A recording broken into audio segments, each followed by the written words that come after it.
1000 രൂപ കൊടുക്കരുത് ഇവിടെ എന്റെ തോളെ നിപ്പാട്ടலாம் അതാ നല്ലത്. അബ്ബാസിനെ അറിയിക്കാതെ കച്ചവടം തുടങ്ങിയ പോട്ട് അയാളുടെ മെക്കെട്ട് കയറാനും കൂടെ തുടങ്ങിയാലോ? ഡാടാ നീ വലിയ വായൊന്നും അടിക്കണ്ട. അവന്റെ ദേഹത്തോടത് അടിച്ചതിന്റെ ചെവിക്കുനിരിച്ചോളെ. വിളിച്ചേറെ, നിങ്ങൾ എന്നെ ചൊല്ലി തകരാറൊന്നും വേണ്ട. അബ്ബാസിന് 2000 രൂപ കൊടുക്കാൻ പറ്റില്ല, അത്രയല്ലേ ഉള്ളൂ? അത്രേ ഉള്ളൂ. പിന്നെ എത്ര കൊടുക്കാം? 500 രൂപ താൻ കൊടുത്തിട്ടുണ്ടോ? അത് കൊടുത്താൽ മതി. അതിന് അബ്ബാസ് സമ്മതിക്കണ്ടേ? ഞാൻ സമ്മതിപ്പിച്ചോളാം. ഗണപതി പൂജയുടെ അന്ന് കാശ് കൊടുക്കാമെന്നാണ് ഞാൻ ഏറ്റിരിക്കുന്നത്. നിങ്ങൾ കാശ് എൻ്റെ കയ്യിൽ തന്നാൽ മതി. സമ്മതിച്ചില്ലെങ്കിൽ പിന്നെ ഞാൻ ഈ തെരുവിലേക്ക് വരില്ല. പോരെ?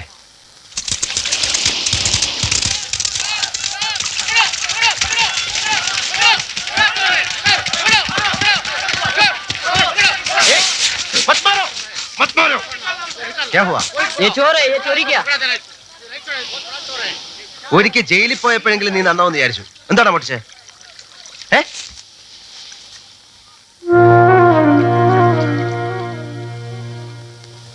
5 ദിവസമായി ആഹാരം കഴിച്ചിട്ട് നിവൃത്തിയില്ലാഞ്ഞിട്ടാ.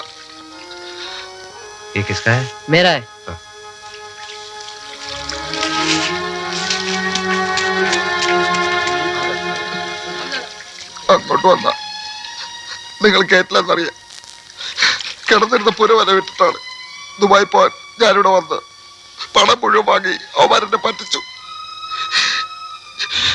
എന്റെ കത്തും പണം സ്വപ്നം കണ്ട് പട്ടിണി കിടക്കുന്ന കുടുംബമുണ്ട് നാട്ടില്. നിവൃത്തിയില്ല ചേട്ടാ, ഞാനെന്താ വേണ്ടേ?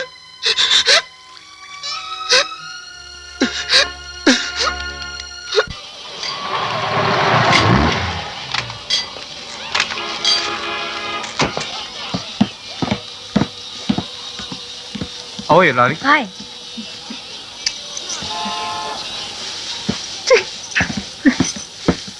ഹാർബറിൽ നേവിക്കാരിറങ്ങിയ നിനക്ക് കോളാ, ഓട്ടം കിട്ടുമല്ലോ.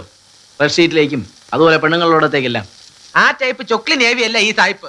ക്യാപ്റ്റനാ ഇറ്റാലിയൻ ഷിപ്പിലെ. ഹരി കഴിഞ്ഞുട്ടോ, ഇന്ന് അത്രേ കാണൂ. കൊളാബ ഏരിയയിലേക്കുള്ളത് നാളെ കൊടുത്തയക്കാം. കാലത്ത് സായിപ്പിന്റെ ഓട്ടം ഉണ്ടായിരുന്നു. ലോങ് ട്രിപ്പാ, പറഞ്ഞ കാശ് കിട്ടും.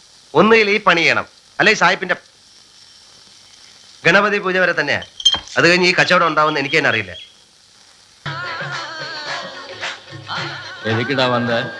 ഗണപതി ഉത്സവത്തിന് കാണാമെന്ന് പറഞ്ഞിട്ടില്ലേ? നിനക്ക് തരാനുള്ളത് കൊണ്ട് തരാമെന്ന് പറഞ്ഞത് ഓർമ്മയില്ലേ? എന്നാ मैंने लोगों को फालतू कुत्तों को बिस्किट डालते हुए देखा है। क्या तू भी मेरे सामने पैसा फेंक रहा है? मैं कुत्तों की तरह देता हूँ.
अब्बास अली का खून हुआ है, वो भी सोच समझ के किया हुआ है।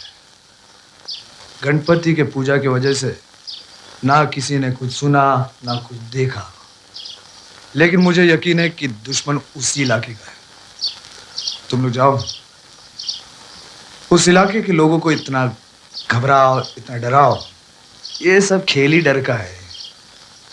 उन लोगों को तब तक मारो जब तक वो बताते नहीं कि अब्बास अली का खून किसने किया है।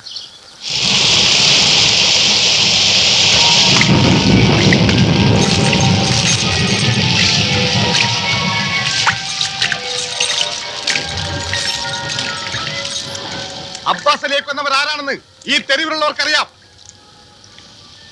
പറഞ്ഞില്ലെങ്കിൽ അത് പറയിപ്പിക്കാൻ ഞങ്ങൾക്കറിയാം.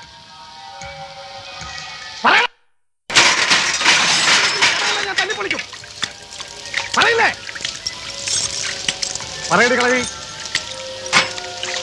മര്യാദക്ക് പറഞ്ഞല്ലേ? എനിക്ക് അറിഞ്ഞൂടാ സാർ.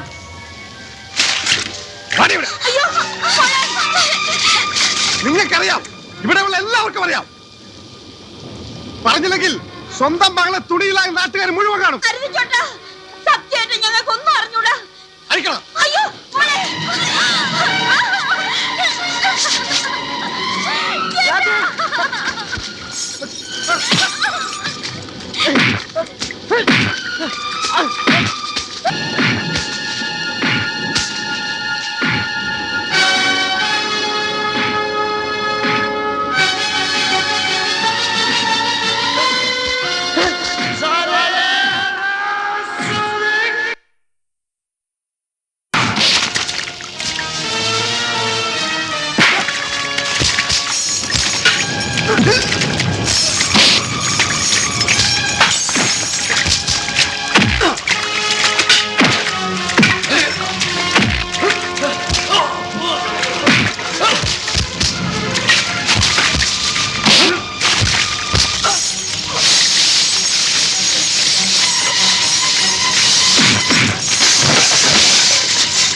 मुझे किसी की मदद नहीं चाहिए. ഇവിടുത്തെ ഒരു പെണ്ണിനെ നിന്റെ എല്ലാം മുമ്പിലിട്ട് ഉടുതുണി വലിച്ചൂടിയപ്പോ സഹായിക്കാൻ ആരെയും കണ്ടില്ലല്ലോ. ഇത്ര നേരം എന്നെ ഇവിടിട്ട് പട്ടിയെ പോലെ തല്ലിയപ്പോഴും എല്ലാവരും നോക്കിയിരുന്നു. അവന്മാർ എന്നെ കൊന്നിരുന്നെങ്കിൽ എന്റെ ശവം ഇവിടെ കിടന്ന് പുഴുത്ത് നാറിയാൽ പോലും ഒരുത്തരം തിരിഞ്ഞു നോക്കില്ല എന്ന് എനിക്കറിയാം. കാരണം എന്നും ഇവനെയൊക്കെ പേടിച്ച് ഇവന്റെയൊക്കെ വാലാട്ടി പട്ടികളായി കഴിയാനേ നിനക്കൊക്കെ വിധിയുള്ളൂ. എല്ലാ പ്രതീക്ഷകളും നശിച്ച് ആകെയുള്ള സ്വന്തം ദേഹം വരെ വിറ്റ് ജീവിക്കുന്ന ഇവിടുത്തെ ദാസി പെണ്ണുങ്ങളുടെ സമ്പാദ്യം വരെ പിടിച്ചു പറിക്കുന്ന ഇവന്മാർക്കെതിരെ 10 പേര് ഒരുമിച്ച് നിന്നിരുന്നെങ്കിൽ ഗുണ്ടായുസം എന്ന് പറയുന്ന ഈ തെണ്ടിത്തരം ഇവിടെ നടക്കില്ലായിരുന്നു. ജാതിയുടെയും മതത്തിന്റെയും പേരിൽ കൊലയും നടത്താനല്ല പട്ടികളെ അയക്കാൻ വേണ്ടത്. രാപ്പകൽ കഷ്ടപ്പെട്ടുണ്ടാക്കുന്ന മുതൽ പിടിച്ചു പറിക്കുന്നതിന്റെയും നടു റോഡിൽ അമ്മയും പെങ്ങളെ കയറി പിടിക്കുന്നതിന്റെ കഴുത്ത് വെട്ടാനാ.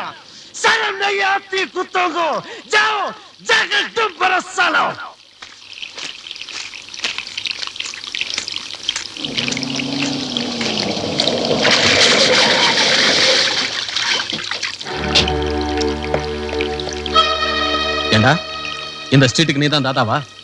സാർ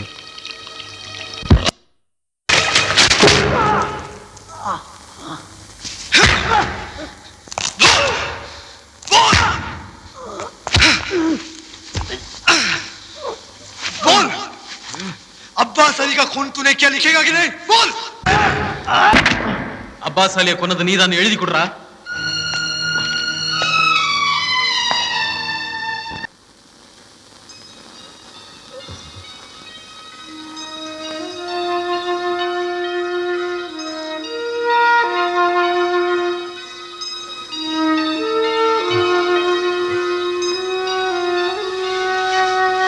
വേണ്ട, കിടന്നോളൂ. നേരത്തെ വന്നപ്പോ ആള് നല്ല മയക്കത്തിലായിരുന്നു. ഞാനിവിടെ മരിച്ചുപോയെന്ന് കരുതി ഈ തെരുവിൽ കൊണ്ടിട്ടതാണ്. ലോക്കപ്പിൽ മരിച്ചാൽ അവർക്കല്ലേ കഷ്ടം. നിങ്ങൾ അമർ സാബിന്റെ ആളുകളെയാണ് നോവിച്ചു വിട്ടത്. പോലീസും അവരുടെ ഭാഗത്താവും. ഈ മുറിവും ചതവും ഗുണ്ടകളുമായി വഴക്കിട്ടുണ്ടായതാണെന്ന് അവർ ആശുപത്രിയിൽ റിപ്പോർട്ട് ചെയ്തത്. സത്യം അതല്ലല്ലോ. പേടിക്കണ്ട, ആളിവിടെ ഉണ്ടെന്ന് ആർക്കും അറിയില്ല. ആരും സംശയിക്കുകയില്ല. ഞാനൊന്ന് പുറത്തിറങ്ങി. ബുദ്ധിമോശം ഒന്നും കാണിക്കരുത്. അസുഖം മാറിയാൽ ഇവിടുന്ന് പോകാം. അതുവരെ ഞാൻ അനുവദിക്കില്ല.